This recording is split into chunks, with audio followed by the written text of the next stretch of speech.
Bu ismlarni farzandingizga aslo qo'ya ko'rmang. Assalomu alaykum hurmatli tomoshabinlar. Iltimos videoroliklarimiz keng tarqalishi uchun like tugmasini bosib, kanalimizga obuna bo'lishni unutmang. Farzandga qo'ysa bo'ladigan va bo'lmaydigan ismlar. Savol: o'g'il farzandimizga Mufizxon, qiz farzandimizga Yasina deb nom qo'yganmiz. Mufiz va Yasina ismlarini to'g'ri qo'yganmizmi? Javob: Mufiz degani muvaffaqiyat keltiruvchi degan ma'noni anglatadi. Yasina degan ism borligini esa bilmaymiz. Savol: Narmina ismining ma'nosi nima? Javob: muloyim, mamnun, xursand va baxtli kabi ma'nolarni anglatadi. Savol: Akmal ismining ma'nosini bilmoqchi edim. Javob: uning ma'nosi eng komil va mukammal, nuqson kamchiligi yo'q deganidir. Savol: Zikriyor ismining ma'nosini bilmoqchi edim.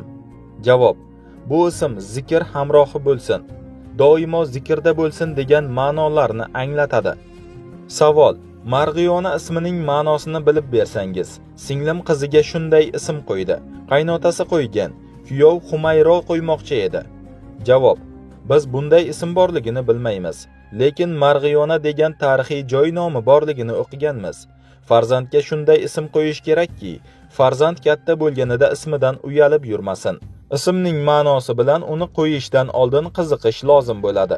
Eshitilishi quloqqa yoqib qolgan ismlarni farzandga qo'yib yuboraverish farzandning haqqini ado qilmaslik hisoblanadi.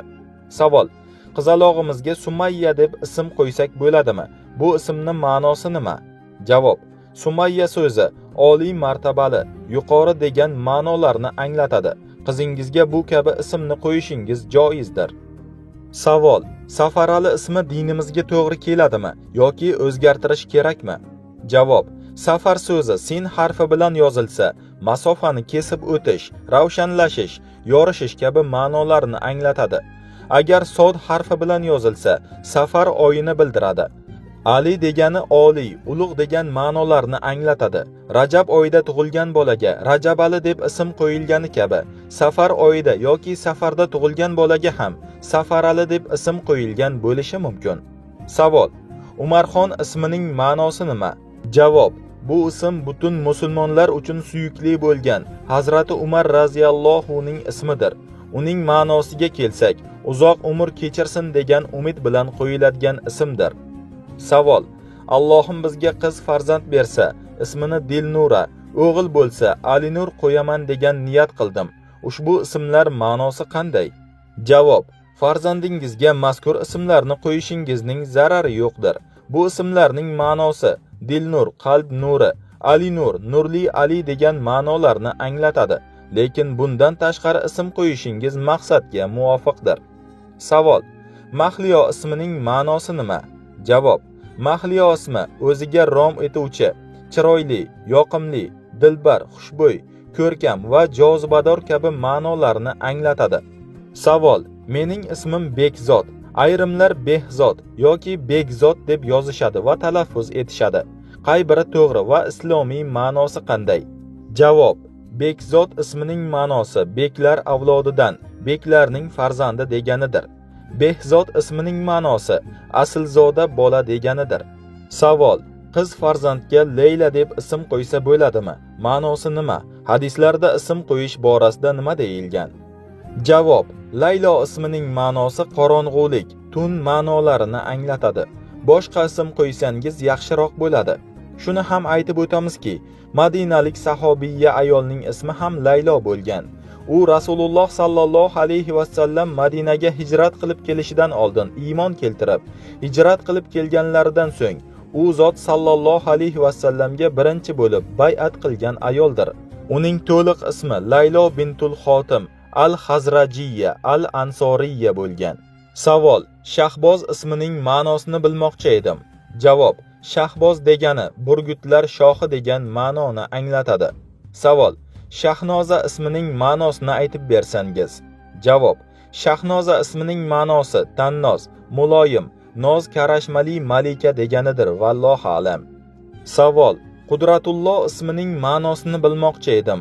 Javob: Qudratulloh ismining ma'nosi Allohning qudrati deganidir. Vallohu alam. Savol: Mubina ismining ma'nosi nima? Javob: ravshan, aniq, yorqin, ochiq, oydin degan ma'nolarni anglatadi. Savol: men tug'ilajak farzandimga Firdavs deb ism qo'ysam bo'ladimi? U qanday ma'noni anglatadi? Javob: Firdavs jannat ismlaridan biridir. U barcha nabototlarni qamragan bog'u bo'ston va unumdor vodiy degan ma'nolarda keladi. Firdavs deb ism qo'yish joizdir, vallohu alam. Savol: mening ismim Matluba, qizimniki Samira. Bu ismlarning ma'nosi qanday? Javob: Matluba degani talab qilingan, rag'bat qilingan, suyulgan degan ma'nolarni anglatadi. Samira ismi esa tungi suhbatdosh ma'nosini anglatadi, vallohu alam. Savol: Isomiddin va Ilhomjon ismlarining ma'nosini tushuntirib bersangiz. Javob: Isomiddin ismining ma'nosi dinni tutib turuvchi, dinning kamarbastasi, ishonchli xodimi, xizmatchisi deganidir. Ilhom ismining ma'nosi ilhom bermoq, qalbga tavfiq va xotirjamlik solmoq deganidir, vallohu alam. Savol: mening ismim Yoqub. Bu ismning ma'nosi nima? Javob: Yoqub ismi Alloh taoloning Bani Isroilga qavmiga yuborgan payg'ambarlardan ismlarining biridir. Hazrati Yoqub alayhissalom Yusuf alayhissalomning otalari bo'ladi. Bu ism nihoyatda barakotlidir. Chunki bu ismni Alloh taolo o'z payg'ambariga ixtiyor qilgandir. Chunonchi payg'ambarimiz alayhissalom ham payg'ambarlarning ismlari bilan ismlanishga buyurganlar, vallohu alam. Savol: Abdurasul ismining ma'nosi nima? Javob: Abdurasul ismi payg'ambarning bandasi degan ma'noni anglatadi. Bunday ismlarni o'zgartirish ma'qul. Savol: mening ismim Shohrux. Ko'pchilik dindor, taqvodor tanishlarim ismingni alishtir deb maslahat berishyapti. Ismim dinimizga biroz to'g'ri kelmas ekan, shundaymi? Javob: imkoningiz bo'lsa almashtirganingiz yaxshidir. Savol: qiz bolaga Sanam deb ism qo'yish yaxshi emas deb eshitdim. Qizimizning ismi Gulsanamxon. Bu ismning ma'nosi qanday va bu ismni qiz bolaga qo'yish joizmi? Javob: Sanam degani arab tilida but degan ma'noni anglatadi. Shuning uchun bunday ismni qo'ymaslik kerak.